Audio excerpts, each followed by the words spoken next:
नमस्कार. माधुरीज किचनमध्ये तुमचं खूप मनापासून स्वागत आहे.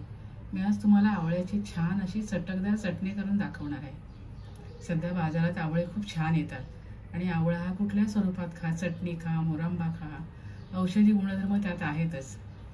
चला आपण छानशी चटणी करायला घेऊया. याची चटणी करण्यासाठी इथे मी 4 आवळे घेतलेत बघा असे. कढीपत्त्याची पानं घेतलीत 20-25.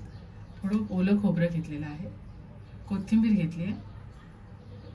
4-5 लसूण पाकळ्या, 2 इंच आलं, थोडं पुदिना, 4 मिरच्या घेतल्या, अर्ध्या लिंबाचा रस घालणार आहे, मीठ, थोडी साखर आणि 1 चमचा जिरं घालणार आहे. चला आपण रेसिपीला सुरुवात करूया. प्रथम हे आवळे आहे ते मी कट करून घेते. इथे मी आवळे अशा प्रकारे कट करून घेतले. मिक्सरमध्ये आपण प्रथम आवळे घालूया.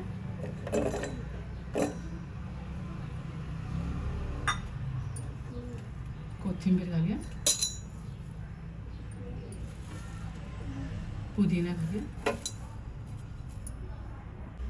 ओलं खोबरं घालूया, कढीपत्त्याची पानं घालूया,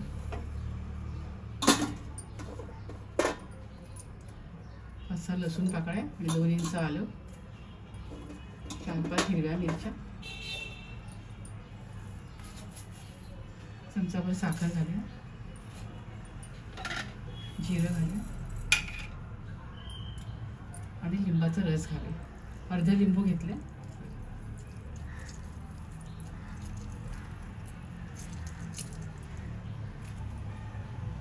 यात आपण चवीप्रमाणे मीठ घालूया. लिंबू मुद्दाम घालेल, थोडीशी आवळ्याला तुरट चव असते ना, ती मॅनेज करता येते. टेस्ट आपली मस्त होते, चटपटी टेस्ट चांगली येते. आता आपण हे सारं मिक्सरमध्ये वाटून, इथे आपली चटणी वाटून झाली आहे. आता मी काढून घेते. बघा इथे छान चटकदार अशी आवळ्याची चटणी मी तयार केली. खूप मस्त झाली चवीला.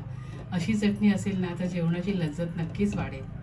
तुम्ही सुद्धा अशा प्रकारे आवळ्याची चटणी करून खात राहा, आनंदी राहा, स्वतःची काळजी घ्या आणि माझे व्हिडिओ पाहत राहा.